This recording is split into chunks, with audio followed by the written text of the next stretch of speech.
considération. Le président Kabila est le seul qui a observé la Constitution. Il faut plutôt rendre hommage. Emmanuel Ramazani Shadary a-t-il l'étoffe pour l'emporter, selon vous, lui dont on dit qu'il n'a pas de base électorale? Il ne vient pas orphelin à cette élection. Il a un père. Joseph Kabila. Oui. Et qui l'a présenté, qui va le soutenir. Pour vous, il n'y a aucun doute sur le fait qu'il sera élu? L'élection, c'est un homme devant son peuple. Même si le président l'a désigné, ça peut ne pas aller. D'autres disent qu'il a fait un choix à la Medvedev-Poutine. Est-ce cela la raison du choix d'Emmanuel Ramazani Shadary? C'est peut-être l'une des raisons, mais elle n'est pas nécessaire et suffisante. C'est un scénario que vous envisagez? C'est un scénario qui est crédible. Analysons tout. Il fait passer Ramazan. Ramazan peut être élu une fois. Lui peut revenir. Personne ne peut émettre de critiques. Moi, je crois qu'il a bien joué. Que pensez-vous de la situation de Moïse Katumbi qui, sous la menace d'une arrestation, n'a pas pu se présenter à la présidentielle? Je dis qu'on doit faire en sorte que tous ceux qui veulent se présentent. Je suis pour que Moïse Katumbi rentre et se présente. L'exclure, c'est avoir peur qu'il se présente et qu'il puisse être élu. Vaut mieux qu'il se présente. S'il n'est pas élu, il baissera ses prétentions. Et s'il est élu, c'est très bien. Il est le fils du pays. Pourtant, Moïse Katumbi a été condamné à 3 ans de prison. Les autorités considèrent que c'est un fugitif, même si lui conteste la légalité de la procédure contre lui. Oui, mais maintenant, nous sommes au début des élections. Mon souhait le plus clair, c'est que tout le monde se présente de manière à ce qu'on ne critique pas qu'on a exclu l'un ou l'autre. Et comme il a été condamné, qui demande au président de pouvoir l'amnistier. La seule possibilité qui reste, c'est de bénéficier de l'amnistie. Et comme ce qu'on poursuit, ce sont des faits politiques. Dans la course, il y a également Jean-Pierre Bemba. Avez-vous été surpris par son acquittement? Non, j'ai été heureux, parce que Jean-Pierre Bemba, de par son père, est un peu mon fils. Vous faites référence à Jeannot Bemba. Oui, et il a le profil que je considère comme apte à se présenter à l'élection présidentielle. Vous êtes un homme de droit. Est-ce qu'à vos yeux, sa candidature est valide au regard de la loi électorale? Il est condamné pour subornation des témoins. Si les faits principaux pour lesquels il a été poursuivi, considérés comme non établis, la subornation des témoins est une infraction auxiliaire. Vous considérez que dans la mesure où l'affaire principale tombe, la condamnation pour subornation de témoins doit tomber? C'est ça, on aurait dû la quitter aussi. La candidature unique de l'opposition, est-ce que vous y croyez? Je crois. Si l'opposition veut sortir gagnant, ils doivent se mettre tous ensemble. S'ils ne le font pas, je doute qu'ils gagnent. Je sais que les négociations sont difficiles parce que chacun veut être candidat. Mais si tout le monde se met ensemble, je suis sûr qu'il y aura cette fois-ci une alternative. Vous qui avez toujours tenu à garder votre statut d'indépendant, vous avez signé la charte du Front commun. Qu'est-ce qui fait que vous avez sauté le pas? Pour donner à cette charte une crédibilité. Est-ce que un nouveau parti-État, c'est ce qu'il faut, selon vous, à la RDC? Non, il ne faut plus refaire ça. Nous avons connu tout le tort de... Nous devons laisser les candidats libres, des partis libres, et les meilleurs gagnent. Ça signifie que vous n'êtes pas du tout certain de soutenir Emmanuel Ramazani Shadary, bien que signataire de la charte. Mais cette charte ne veut pas dire qu'on doit soutenir obligatoirement Shadary. Je suis libre. J'attends que la commission électorale présente la liste des candidats à l'élection présidentielle. Je ferai mon choix. Je l'ai fait déjà une fois. Hein. Oui, en 2006, vous aviez soutenu Jean-Pierre Bemba. C'est ce que vous ferez à nouveau si sa candidature est validée? Et je le dirai. En temps. Est-ce que le retrait du président Kabila suffit, selon vous, à écarter le risque d'une déstabilisation du pays à l'occasion du processus électoral? Si Ramazani est élu, il n'est pas dit qu'il pourra achever son mandat. J'espère qu'il pourra achever son mandat. Mais aujourd'hui, au point de vue politique, la RDC est calme. Nous souhaitons de tous nos voeux que cela se poursuive. Pourtant, l'opposition conteste notamment l'utilisation de la machine à voter. Seriez-vous favorable à un audit de cette machine pour apaiser les esprits? Je ne critique pas la machine parce que je ne connais pas la fiabilité de cette machine, mais si tout le monde dit qu'elle risque de désorienter les électeurs, il faut suivre. Hein. Donc vous êtes favorable à un audit? Bien sûr. Trop de critiques tuent l'élection. Jusqu'à présent, la RDC a refusé toutes les propositions d'appui logistique à l'organisation du scrutin au nom de sa souveraineté, mais beaucoup d'observateurs doutent de la capacité de Kinshasa à financer ces élections. Pensez-vous que Kabila devrait accepter cette aide extérieure? Kabila a dit clairement, nous ne voulons pas de financement extérieur, nous nous suffisons. Je suppose qu'un président de la République ne peut pas dire ça. Urbi être orbi sans qu'il ait pris toutes les dispositions nécessaires pour que ces élections se déroulent dans la transparence. D'autres estiment que cela pourrait être, in fine, un argument pour un nouveau report du scrutin. Si cela s'avérait exact, ce serait très grave pour le président. Non, la parole du président doit rester crédible. Une dernière question. Pensez-vous que pour les condamnés à mort de 2003, qui ont été condamnés suite à l'assassinat de Laurent Désiré Kabila, estimez-vous que l'heure du pardon et de la grâce est venue aujourd'hui? Oui, je crois. Ce sont des innocents qui sont en prison? Ça, je ne sais pas le dire. Mais s'ils ont commis un crime politique, le crime politique doit bénéficier de l'amnistie. Vous avez déjà porté ce message à Joseph Kabila? Nous en avons parlé quelquefois. Mais à ce moment-là, il n'était pas prêt. Mais aujourd'hui, je crois, l'eau a coulé sous le pont. Il doit être prêt. Merci Léon Kengo. Merci. Léon Kengo Wadondo, président du Sénat en République démocratique du Congo, répondait aux questions de Florence Maurice. Que vous me réservez à moi-même et la délégation qui m'accompagne. Je suis dans la région invité à présider le jeu de l'amitié entre le peuple de Grand Lac qui vient de se tenir à Uvira, au sud Kivu. Si je vous arrive aujourd'hui, c'est pour deux motivations. La première, en tant que chef du gouvernement de la République, je viens vous exprimer la solidarité, la compassion du gouvernement en raison de la maladie à virus d'Ebola qui sévit ici, dans le nord Kivu, particulièrement au nord.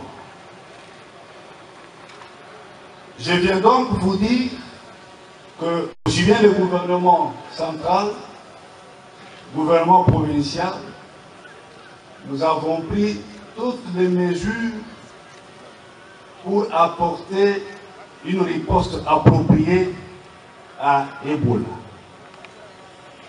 Et vous devez donc être rassurés. Et comme ailleurs, ici, au nord Kivu, Ebola sera maîtrisé et vaincu.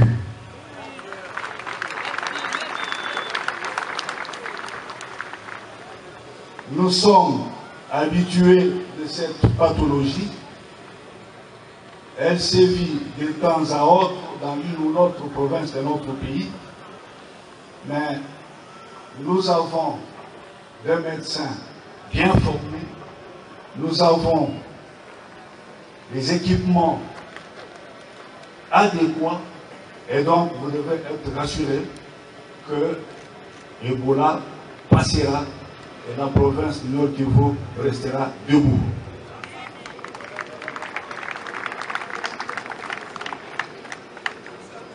La deuxième,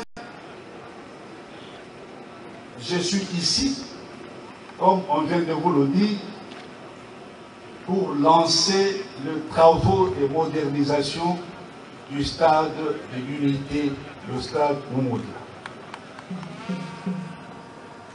La politique de notre gouvernement est de moderniser les infrastructures de notre pays dans le cadre de la politique de reconstruction nationale. Et en même temps, accompagner la jeunesse de notre pays et surtout celle qui réalise des prouesses comme l'équipe de Butembo, le FC Nouki.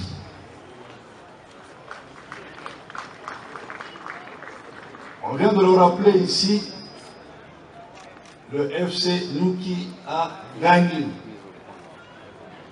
la Coupe du Congo. Et la seule récompense que le gouvernement ou ailleurs, mais ici à Goma.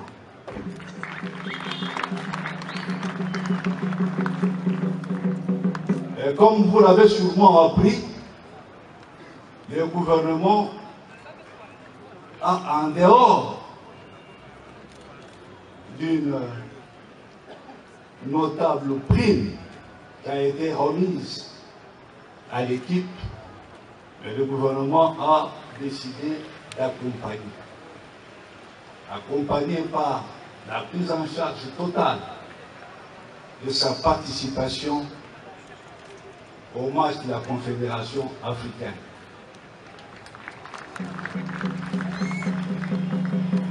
Et il était également nécessaire de faire en sorte que même les entraînements avant d'aborder la campagne africaine ne se fassent pas ailleurs, mais se fassent plutôt dans les terroirs, dans le patelin, donc ici à Goma. Je viens donc poser la première pierre des travaux de cette modernisation. Et comme le ministre des Sports l'a dit, d'ici quelques jours, quelques semaines, quelques mois, ça ne sera pas le stade qui s'adresse devant vous, mais un autre. Un autre, pas neuf, moderne, et donc à la hauteur des attentes de la population de Goma. Je voudrais, à titre surabondant, dire également à la population de Goma que l'une des missions qui était dévolue à votre gouvernement était de conduire le peuple congolais aux élections. Les Saint-Thomas n'étaient pas du tout convaincus qu'on réussirait ce pari, mais nous avons dit qu'il pleuve, qu'il neige ou qu'il vente, nous irons aux élections selon le calendrier qui nous sera présenté par la CENI. Et comme vous le savez, nous sommes maintenant au stade du dépôt des candidatures au niveau législatif national et à la présidentielle.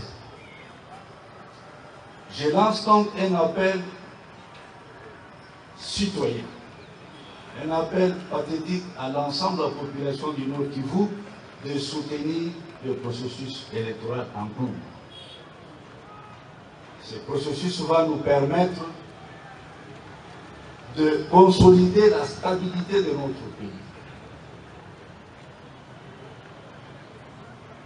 La paix, la concorde nationale, la cohésion nationale, la démocratie et l'état de droit.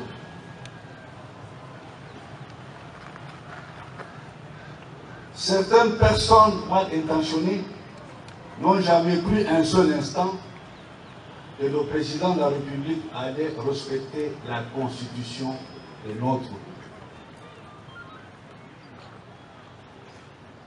Et comme vous venez de le suivre il y a quelque temps, le président de la République, comme il s'était engagé depuis toujours à décider, et j'espère que vous allez être fiers comme tous les Congolais, de respecter notre loi fondamentale, c'est-à-dire notre constitution. Et donc, les élections qui vont avoir lieu le 23 décembre, donc d'ici quelques mois, sont organisées dans le sens, comme je viens de le dire, de consolider notre démocratie, consolider notre état de droit. Voilà pourquoi j'invite la jeunesse du Nord Kivu, comme je venais de lancer le même appel à la jeunesse du Sud Kivu, de ne pas suivre le seigneur de guerre, de suivre l'exemple du président de la République en respectant les lois, les règlements et la Constitution. C'est la paix et la concorde que nous allons reconstruire notre pays. Vous chantez à l'école, au lieu de servir partout, que le Congo est un don béni de Dieu. Mais si nous n'arrivons pas à reconstruire le Congo, nous continuons à nous affronter, à vivre nos guerres. Nous ne pouvons pas construire le Congo, nous ne pouvons pas assurer la prospérité à laquelle les Congolais ont droit à ce temps. Et donc, je vous invite encore une fois de rester attachés à la République. Et c'est grâce à cela que nous allons reconstruire les infrastructures, reconstruire nos infrastructures qui doivent être modernes, comme nous allons le faire tout à l'heure. Je n'ai pas beaucoup de discours à faire, c'est de vous dire que Ebola dans le nord Kivu sera vaincu, que nos stades de l'unité sera construit et qu'avec le nord Kivu, nous allons poursuivre l'effort de redressement national, l'effort de la reconstruction de notre pays.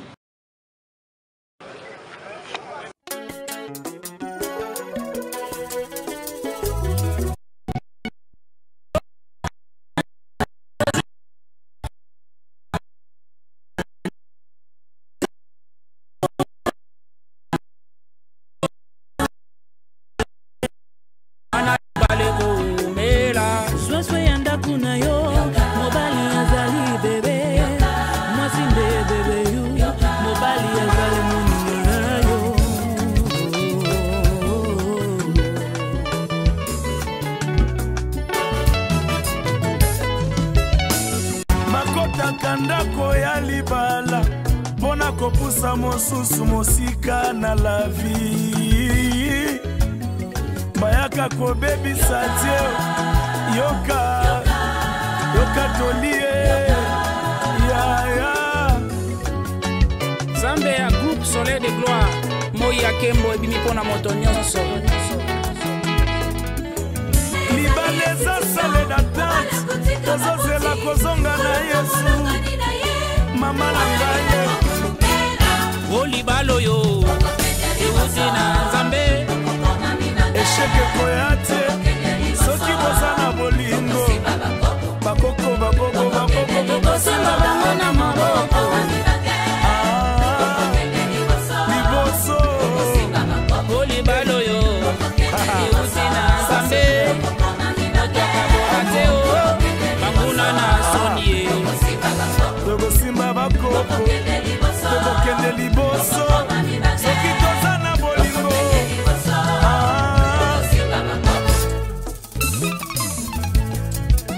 oyebi te makambo ekomi awa ne baboyi te Mais balobi il faut divorce. Mais na ebite ce qu'on biso tokoloba nini. Mais moi te question tolobi oui to buki ba institution en Zambé. Et ça que moi si na mobali jamais ba ko ça divorce. So biso toke una tokoloba.